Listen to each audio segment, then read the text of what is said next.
సాధారణంగా అభిరుచి మొదలంటే common man. మరి అలాంటి కామన్ మ్యాన్ ఈరోజు బీజేపీకి నంద్యాల అసెంబ్లీ కన్వీనర్‌గా పేరు రావడం, మరి ఎత్తులు, పొత్తులో భాగంగా ఈ యొక్క బీజేపీ పార్టీ అధిష్టానం ఒకవేళ రాబోయే ఎన్నికల్లో టికెట్ ఇస్తే అందులో మీ పేరే మొదటగా రావడం, ఫస్ట్ పేరు ఉండడం పట్ల ఏ విధంగా ఫీల్ అవుతున్నారు? ఇక్కడ మొదటగా పని చేసే నిబద్ధత. మనము పార్టీ విధి విధానాలు దాటకుండా అందరినీ సమన్వయం చేసుకొని, ఎప్పుడైతే పూర్తి సమయం వెచ్చించి, పార్టీ ఆదేశించిన పూర్తి కార్యక్రమాలన్నీ కూడా మనం చేయగలిగితే పూర్తిగా ఫోటోల కోసం కాకుండా మనం ప్రజలకు సేవకుడిగా వచ్చాం. పార్టీ చాలా బాధ్యత మనకిచ్చింది. ఆ బాధ్యతను మనం దగ్గరుండి స్వయంగా తెలుసుకుంటే కలిగే తృప్తి, ఇవన్నీ నాకు పూర్తిగా మొదటి స్థానానికి వచ్చాననేది ప్రజల అభిప్రాయం, మీడియా మిత్రుల అభిప్రాయం. ఇక స్థానికంగా మనం నంద్యాల రాజకీయం చూద్దాం. నంద్యాల రాజకీయం అంటేనే నంద్యాల అటు రాష్ట్రపతిని, అటు ప్రధానమంత్రిని, మరి ఎంతోమంది నాయకులను అందించిన ఘనత నంద్యాలది. ఎంతోమంది ప్రజలను, నాయకులను రాజకీయంగా ఎదిగేలా చేసింది నంద్యాల ప్రజలు. అయితే ప్రస్తుతం నంద్యాలలో మాజీ మంత్రి ఆయన తనయుడు శిల్ప రవిచంద్ర కిషోర్ రెడ్డి ఎమ్మెల్యేగా ఉన్నారు. అసలు శిల్ప కుటుంబం అంటే మీకెందుకంత కోపం?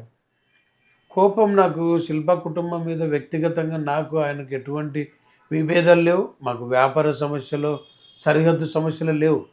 కేవలం ఇక్కడ స్థానికుడు కాదు, పైగా ఈ జిల్లా వ్యక్తి కూడా కాదు. అయినా కూడా ఇంత గొప్ప వ్యక్తులున్న ఊరిలో ఆయనను మొదట సేవ చేసుకుంటాను, నేను సాధు జంతువును, నేను ప్రజలకు సేవ చేసుకోవడానికి వస్తున్నాను, పాలించడానికి కాదు అని అన్నాడు. దానికి ప్రజలంతా నమ్మారు. అందులో నేను కూడా నా కళ్ళ ముందు ఆయన కుటుంబం ఇక్కడికి రావడం జరిగింది. మాకు రాజకీయాల మీద కొంచెం అవగాహన ఉన్న సమయంలో రావడం జరిగింది. అత్యంత సామాన్యుడిగా మొదలైన శిల్ప కుటుంబం ఇవాళ నేను ప్రజల జీవితాలతో ఆటాడుతాను. ఆట అంటే క్రికెట్ కాదు, చెస్ కాదు, చదరంగం కాదు, బ్యాడ్మింటన్ కాదు, ప్రజల జీవితాలతో ఆటాడుతాను అని హెచ్చరించి భయపెట్టే పరిస్థితికి శిల్పామోహన్ రెడ్డి గారు వచ్చారు. వారి కొడుకు ప్రస్తుత ఎమ్మెల్యే శిల్ప రవి నన్ను ఊరిడిపించే మొగుడున్నాడా అని అంటాడు. అసలు ఏంటి ఇది? ఎక్కడికి తీసుకెళ్తున్నారు మీరు? బ్రిటిష్ వారు కూడా మీరు సేవ మాటన వచ్చి బెదిరించే ప్రయత్నం చేస్తున్నారు. బ్రిటిష్ వారు కూడా వ్యాపారం మాటన వచ్చి దేశాన్ని పాలించే స్థితికి వస్తే అహింస మార్గం ద్వారా దేశమంతా ఒకటి వారిని ఈ దేశం నుంచి పంపించడం జరిగింది. అలాగే ఇప్పుడు శిల్ప కుటుంబాన్ని కూడా దాదాపు ఈ వర్గం, ఈ కులం, ఫలానా వారు అని కాకుండా నంద్యాల నియోజకవర్గ ప్రజలు మొత్తం వారి లీలలు తెలుసుకొని శిల్ప కుటుంబాన్ని ఎన్నికలు ఇవి ఎప్పుడొస్తాయా ఓటు అనే ఆయుధం ద్వారా ఓడించి ఈ నియోజకవర్గం నుంచి తరిమి వేయడానికి సిద్ధంగా ఉన్నారు. రానున్న ఎన్నికల్లో నంద్యాల అసెంబ్లీ నియోజకవర్గం నుంచి బీజేపీ ఎమ్మెల్యే అభ్యర్థిగా పోటీ చేయబోతున్న సమాచారం. ప్రస్తుతం నంద్యాలలో దిగ్గజాలుగా భావిస్తున్నటువంటి మాజీ మంత్రి శిల్పామోహన్ రెడ్డి, మాజీ మంత్రి ఎన్ఎండి ఫరూక్ అటు వైసీపీ, టీడీపీ తరఫున బరిలో ఉన్నారు. మరి ఇలాంటి సీనియర్స్ను, ఇలాంటి దిగ్గజాలను ఎదుర్కొనే దమ్ము, ధైర్యం వీళ్ళ ఉందా? రాజకీయాల్లో ఎదుర్కోవడానికి దమ్ము ధైర్యం కాదు, చిత్తశుద్ధి. ప్రజలకు సేవ చేయాలి, ప్రజలకు సేవకుడుగా ఉండాలి, ప్రజలను పాలకుడు కాదు, నాయకుడుగా కాదు, ప్రజల విషయంలో బాధ్యుడిగా ఉండాలి, ప్రజలకు కనీస అవసరాలు కల్పించడంలో శ్వాసలాగా ఉండాలి, ప్రజలకు రక్షకుడుగా ఉండాలి. ఎంతసేపు నాయకుడో పాలకుడిలాగా వీళ్ళ భావాలు ఉన్నాయి.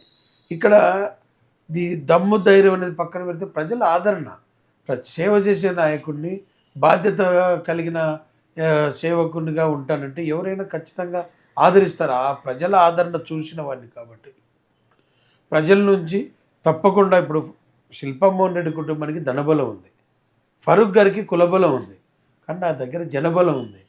జనబలంని మించిన బలం ఏదన్నా ఉందా? అందులో ఫరూక్ గారు 40 సంవత్సరాల నుంచి దాదాపుగా అనేక పదవులు పొంది గత 20 సంవత్సరాల నుంచి ఆయనను ప్రత్యక్ష రాజకీయాల్లో ప్రజలు పూర్తిగా పక్కన పెట్టారు, మర్చిపోయారు. అదే శిల్పామోహన్ రెడ్డి కుటుంబం 20 సంవత్సరాల నుంచి తండ్రి లీలలు అర్థమయ్యి ఆయనను ఓడించడం మొదలు పెడితే వరుసగా మళ్ళీ కొడుకు వచ్చాడు యువకుడిని, నేను అలా కాదు ఇలా కాదని. అసలు కొడుకునైతే గెలిచిన 6 నెలల నుంచే భరించలేని పరిస్థితి ఉంది. ఆయన ఏదో సండే ఎమ్మెల్యే అని ఫోటోలకు ఫోజులు ఇస్తాడు. చేసిన అభివృద్ధి అనేది లేదు. ఇవాళ 5 లక్షల రూపాయలు పెట్టి ఒక బస్ షెల్టర్ కట్టిస్తే దానికి 10 లక్షల రూపాయలు పెట్టి ప్రచారం చేసుకుంటారు. ఇదే అది అభివృద్ధి? కేంద్రం ఇచ్చిన నిధులకు తమ ఘనతగా పేర్లు చెప్పుకుంటూ దానికి శిలాఫలకాలన్నీ వేసుకొని, శిల్పా కుటుంబం కాదు, శిలాఫలకాల కుటుంబం అది. అభివృద్ధి కాదు, ప్రచారమే. ఎక్కడుంది అభివృద్ధి? కేవలం ప్రచారం తప్ప. ప్రస్తుతం నంద్యాలలో అటు టీడీపీలో కానీ ఇటు వైసీపీలో కానీ విభేదాలు తారాస్థాయిలో ఉన్నాయి. అంటే రెండు పార్టీల్లో కూడా నాయకత్వంపై వ్యతిరేకత ఉంది. కొందరు నాయకులు పార్టీలకు దూరంగా ఉంటున్నారు. మరి ఈ నేపథ్యంలో ఆ వైసీపీ టీడీపీ మధ్య విభేదాలు రాబోయే ఎన్నికల్లో బీజేపీకి కలిసి వస్తాయని భావిస్తున్నారా? తప్పకుండా. ఇక్కడ వారి మధ్య విభేదాలు, ఆస్తులు వెనుకమాటున ప్రభుత్వ ఆస్తులు కొట్టివేస్తూ అవి పంపిణీల దగ్గర కూడా వారిలో వారికి విభేదాలు వస్తున్నాయి. ఇప్పుడు ప్రస్తుతం పాలిస్తున్న పార్టీ వారే ఒక వర్గమేమో అన్యాయంగా ప్రభుత్వ ఆస్తులన్నీ అమ్మేసుకుంటుంది, ఇంకొక వర్గం అని చెప్తారు. మరి వారికి మరుసటి రోజు తెల్లారిలోపు రాత్రి ఏం సయోధ్యలు కుదురుతాయో, ఎవరికి పర్సంటేజ్లు ఎవరికి కుదురుతాయో కానీ తిరిగి తెల్లారిలోపు అంతా ఒకటి అవుతారు. ఇక్కడ శిల్పా కుటుంబం ఓటర్ను కొనే స్థాయి నుంచి అభ్యర్థులను, పక్క పార్టీలు అభ్యర్థులు ఎవరు నించోవాలి, వారిని అభ్యర్థిని కొనే స్థాయికి వెళ్ళిపోయింది. ఇలాంటి పరిస్థితుల్లో ఖచ్చితంగా ప్రజల మనసు చూరగొనే ప్రణాళికలు అన్నీ ఉన్నాయి. ప్రజలకు సేవకుడిగా ఉంటున్నా దాదాపు 20 సంవత్సరాల నుంచి సేవలో ఉన్నాయి. ఏ బాధ్యత లేదు, ప్రత్యక్ష రాజకీయాల్లో లేను. సేవలు చూస్తున్న గుర్తించిన ఒక అమెరికన్ యూనివర్సిటీ నాకు ఢిల్లీలోని వైఎంసీఏలో నేషనల్ ఎస్సీ కమిషన్ చైర్మన్ గారి చేతుల మీదుగా డాక్టరేట్ ఇవ్వడం జరిగింది సోషల్ యాక్టివిటీస్లో. ఇంత పబ్లిక్తో నాకు కనెక్టివిటీలో నాకు వీరిని ఎదుర్కోవడం అనేది చాలా చిన్న విషయం. అసలు వారికి డిపాజిట్ రాదు అని నా నమ్మకం. రానున్న ఎన్నికల్లో ఖచ్చితంగా పోటీ చేయడం ఖాయమనే విషయం కూడా మీరు చెప్తున్నారు. ఈ రెండు పార్టీలను అంటే అటుపక్క కులబలం ఇటు ధనబలం ఉన్నటువంటి ఈ రెండు పార్టీలను ఎదుర్కొంటూ గట్టిగా గెలుస్తామని ధీమాగా చెప్తారు. మరి ఇంత ధీమాగా చెప్పడానికి, గెలిచి తీరుతామని చెప్పడానికి గల మీది యొక్క దీని కారణం ఏంటంట? నా వెనుక నమ్మకం ఏంటంటే ఒకే ఒక్క నమ్మకం, కేంద్రాన్ని పాలిస్తున్న పార్టీలో నేను ఉండడం. ఆ పార్టీకి ప్రజల నుంచి లభిస్తున్న విశేష ఆదరణ తప్పకుండా గెలిపిస్తారని, గెలిపించిన తర్వాత కేంద్రం దృష్టికి ప్రతి విషయాన్ని తీసుకొని వెళ్ళి ఇక్కడ స్థానిక సమస్యలు తీసుకొని వెళ్ళి ఖచ్చితంగా నంద్యాలకు ఏవైతే ఉన్నాయో ప్రతి సమస్య నాకు దగ్గర నుంచి తెలుసు.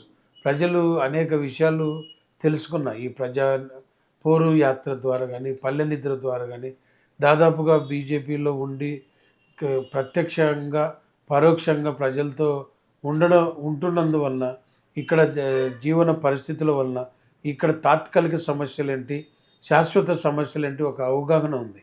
కనీస సౌకర్యాలు లేవు నంద్యాల నియోజకవర్గంలో. ఇంత మహామహులు పాలించిన ఊర్లో తాగునీళ్ళు కూడా లేవు. సహజంగా నవనందులు నిలయం ఇది. ఇలాంటి అన్నిటికీ పరిష్కారం తీసుకొని వచ్చి ఖచ్చితంగా ప్రజల మన్ననలు పొంది ఒక సేవుడిగా గుర్తింపు తెచ్చుకోవాలని నాకు ఉన్న లక్ష్యం. మరి ప్రస్తుతం నంద్యాలలో ఉన్నటువంటి టీడీపీ కానీ ఇటు వైసీపీ నేతలు కానీ తాము చేసిన అభివృద్ధిని చూపిస్తూ ఇది కాదు అభివృద్ధి అని ఒకరంటే మేము చేసిన అభివృద్ధి ఇది అంటూ ప్రజలకు చూపించే ప్రయత్నం చేస్తున్నారు. ఆ విధంగా ప్రచారం కూడా చేసుకుంటారు. మరి ఇప్పటి కూడా కేవలం సేవా కార్యక్రమాలకే పరిమితమైన మీరు రాబోయే ఎన్నికల్లో ప్రజలకు ఎలాంటి హామీలు ఇవ్వబోతున్నారు? ఇక్కడ నేను నియోజకవర్గ పరిస్థితులు, స్థితిగతులు అన్నీ అతి దగ్గర నుంచి చూడడం వలన నా మనసుకు తోచిన విషయాలు విపరీతమైన ట్రాఫిక్ సమస్య ఉంది. నంద్యాలకు ఔటర్ రింగ్ రోడ్డు చాలా చాలా చాలా అవసరం. జిల్లా కేంద్రం అవ్వడం వలన నంద్యాలకు దాదాపుగా 45 నుంచి 50 కిలోమీటర్ల పరిధిలో 7 అసెంబ్లీ నియోజకవర్గాల హెడ్ క్వార్టర్స్ ఉన్నాయి. ఇక్కడ ఎడ్యుకేషను, హాస్పిటల్స్, అన్ని రకాల వసతులు ఉండడం వలన అన్ని నియోజకవర్గాల్లో పనిచేసే ఎంప్లాయీస్ ఇక్కడి నుంచి అప్ అండ్ డౌన్ చేసే పరిస్థితి. ఇరిగేషన్ సమృద్ధిగా నీరు ఉండడం వల్ల గతంలో ఇక్కడ అనేక మంది రైతు కుటుంబాలు ఇక్కడికి వచ్చి పిల్లల చదువులను అనేక కోణాల్లో నంద్యాల నుంచి నివసించి అప్ అండ్ డౌన్ చేయడం జరుగుతుంది. అదే ట్రాఫిక్ సమస్యతో విపరీతంగా ఉండడం వలన ఒక ఔటర్ రింగ్ రోడ్డు చాలా చాలా చాలా అవసరం ఇక్కడ నంద్యాలలో.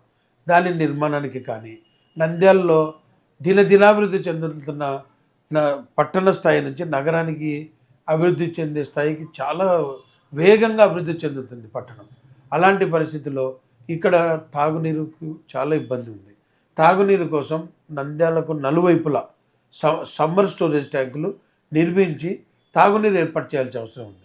అంతేకాకుండా చిన్న వర్షాలు వస్తే ఈ కొందు నది కానీ శ్యామకాలం అనే వాగులు కానీ పొంగి పట్టణంలో అనేక మురికి వాడలను ముంచివేయడం జరుగుతుంది. ప్రతి సంవత్సరం జరుగుతున్న కార్యక్రమం. దీనికి ప్రొటెక్షన్ వాళ్ళని కూడా నిర్మించి పట్టణాన్ని వరదల బారి నుంచి ముప్పు నుంచి కాపాడి అండర్గ్రౌండ్ డ్రైనేజ్ తీసుకురావాల్సిన అవసరం ఉంది. అంతేకాకుండా నంద్యాలకు ఎయిమ్స్ లాంటి వైద్యాలయాలు తీసుకొని వచ్చి ఖచ్చితంగా ఇక్కడ ఆ వసతులు కల్పించాల్సిన అవసరం ఎంతైనా ఉంది. అది కాకుండా ఇక్కడ ఒక సెంట్రల్ యూనివర్సిటీ కావాలి. అంతేకాకుండా నంద్యాల నుంచి దాదాపుగా బెంగళూరు కానీ చెన్నై కానీ హైదరాబాద్ కానీ దాదాపు భారతదేశంలో ఉన్న ప్రతి ప్రఖ్యాత నగరాల్లో నంద్యాలకు సంబంధించిన పిల్లలు ఉద్యోగాల కొరకని వెళ్ళి సాఫ్ట్వేర్ రంగంలో ఉంటున్నారు. అలాంటి కంపెనీలు కూడా కేంద్రం ఆశీస్సులతో తీసుకొని వచ్చి ఇక్కడ చదువుతున్న యువతకు దాదాపుగా చివరి దాకా విద్యను చదువు అయిపోయిన వారికి ఇక్కడే ఉద్యోగాలు చేసే అవకాశం, పరిశ్రమలు తీసుకొని వచ్చి శ్రామికులకు కార్మికులకు కూడా ఉపాధి కల్పించాలి. ఇది నా లక్ష్యం. ఓకే, రానున్న ఎన్నికల్లో సాధారణంగా డబ్బు అనేది ప్రధానం. మరి ప్రస్తుతం ఉన్నటువంటి రెండు పార్టీలు అందులో కాస్త ముందుంటాయి. ఈ నేపథ్యంలో ఈ రెండు పార్టీలపై అంటే ప్రత్యర్థులపై పై చేయి సాధించడానికి మీరు ఎలాంటి ప్రణాళిక అమలు చేయబోతున్నారు? ముఖ్యంగా నంద్యాల నియోజకవర్గంలో మేధావులు చైతన్యవంతులు ఎక్కువ ఉన్న నియోజకవర్గం ఇది. ఇక్కడ డబ్బు ప్రభావం ఏమో కానీ వీరిద్దరి చేత బాధపడిన బాధితులు వేసినా కూడా నేను అసలు వాళ్ళకు డిపాజిట్ రాకుండా గెలిచే పరిస్థితి. మొదటగా వారి బాధితులు ఎక్కువ ఉన్నారు. ఖచ్చితంగా వీరి నుంచి కాపాడి ఒక వ్యక్తికి కావాలనే దాంతో ఎదురు చూస్తున్నారు. ఇలాంటి సమయంలో వారి మనసు చూరగొన్న వ్యక్తిగా దాదాపు గత 20 సంవత్సరాలుగా ఏ బాధ్యతల్లో లేనప్పుడే అనేక సేవా కార్యక్రమాలు చేస్తున్న నేను నన్ను గమనిస్తున్న ప్రజలు నాకు గతంలో నా నుంచి ఎంతో కొంత ఏదో ఒక రూపంలో లబ్ధి పొందిన వారు కానీ నా మనస్తత్వం తెలిసిన వారు కానీ ఖచ్చితంగా ఆదరిస్తారు. వీళ్ళ మీద గెలుస్తాననే నమ్మకం నాకుంది. రాజకీయం కానివ్వండి, వ్యాపారం కానివ్వండి, అన్ని రకాలుగా చూసినప్పటికీ మీ జీవితంలో మర్చిపోలేని సంఘటనలు, తీపి గుర్తులు, చేదు జ్ఞాపకాలు ఏమైనా ఉన్నాయా? చేదు జ్ఞాపకాలంటే నమ్మిన ప్రతి నాయకుడు మోసం చేయడం. ఎవరినైతే ఆరాధిస్తానో సహజంగా పల్లెలు పుట్టడం వలన మొదటి పరిచయంలోనే నేను ప్రాణం ఇచ్చేంతగా నమ్ముతాను. తర్వాత అభిమానిస్తాను. ఆ అభిమానం ముదిరి ఆరాధించే స్థాయికి వెళ్తాను. అలాగా నేను నమ్మిన ప్రతి ఒక్కరు కూడా ఏరు దాటిన తర్వాత అన్న రకంగా వాడుకున్నాను నన్ను. కానీ ఏ నాయకుడి దగ్గరికి వెళ్ళినా దూరపు కొండల్లాగే ఉంది పరిస్థితి. ఇవి నా జీవితంలో ఉన్న చేతు జ్ఞాపకాలు.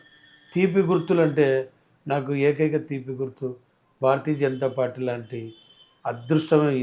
ఇలాంటి గొప్ప పార్టీలో చేరడమే నా జీవితంలో జన్మ ధన్యమైపోయి సాక్షాత్తుగా ప్రస్తుతం ఉన్న జాతీయ అధ్యక్షుడు జేపీ నడ్డా గారి ఆధ్వర్యంలో పార్టీలో చేరడమే భారతీయ జనతా పార్టీలో నా జీవితంలో ఉన్న అత్యంత మధురమైన మర్చిపోలేని తీపి గుర్తు. రాజకీయంగా మీ లక్ష్యం ఏంటి? మీ లక్ష్యం రాజకీయం అయితే ఈ యొక్క రాజకీయంలో ప్రజల మద్దతును ఎలా కూడగట్టబోతున్నారు? ప్రజల అభిమానాన్ని ఎలా సాధించబోతున్నారు? దీంట్లో లక్ష్యం అంటే రాజకీయం అంటే ప్రజాస్వామ్య పద్ధతిలో ప్రజల పట్ల బాధ్యతతో ఉంటూ ఒక సేవకుడిగా ఉండాలి. కానీ ఇక్కడ ప్రజల జీవితాలతో ఆడుకుంటూ ప్రజలను జలగలాగా పట్టి పీడిస్తున్నారు. ముందు నా పాలకుడు ఎలా ఉండాలో చూపిద్దామని. నంద్యాలలో రాజ్యాంగం అమలు కావట్లా, శాంతి భద్రతలు లేవు, అభివృద్ధి అనేది లేదు. అసలు చెత్త మీద పన్ను వేసుకుంటూ చెత్త మీద కూడా పన్నులు వసూలు చేస్తున్నా, కనీస సౌకర్యాలు లేవు. ఇలాంటి చోట నాయకుడు ఎలా ఉండాలి, ఎన్నుకోబడిన నేత ఎలా ఉండాలి చూపించాలి. నాయకుడు కాదు, పాలకుడు కాదు, కేవలం సేవకుడు, ప్రజల విషయంలో బాధ్యుడిగా ఉంటాడు. ఇలా ఉండాలి అని రోల్ మోడల్ లాంటి నాయకుడిగా తయారవ్వాలని నా కోరిక ఉంది. అందుకే సేవకుడు అనే మాట్లాడుతుంది తప్ప ఎక్కడ పాలకుడు అనే అవ్వాలనే కోరిక లేదు, ఆశ కూడా లేదు. హాయ్ ఫ్రెండ్స్, చూశారుగా మన అభిరుచి మది గారై మనోగతం రాజకీయాలు ఉన్నటువంటి విలువలు అసలు ఆయన చేదు తీపి జ్ఞాపకాలు, మరి తను వెనుక మంచి నాయకుడిగా ఎమ్మెల్యేగా అయితే నంద్యాల ప్రాంత ప్రజలకు విద్య, వైద్యం, ఉపాధి అవకాశాలు, అలాగే కార్మికులను సైతం ఆదుకునే విధంగా ఎన్నో కార్యక్రమాలు చేపట్టబోతుంటూ ఓ మంచి ప్రణాళిక కూడా తన వద్ద ఉందంటూ చెప్తున్నారు. మరి రాబోయే రోజుల్లో ప్రస్తుతం నాయకులను, వినాయకులను మరి అందరినీ చూసినటువంటి నంద్యాల ప్రజలు రాబోయే రోజుల్లో కమల వికాసాన్ని కూడా ఒక్కసారి చూపించాలని అభిరుచి మధు ప్రజలను కోరుతున్నారు. మరి ప్రజలు నిర్ణయం ఇదే. నమస్కారం. అవసరం.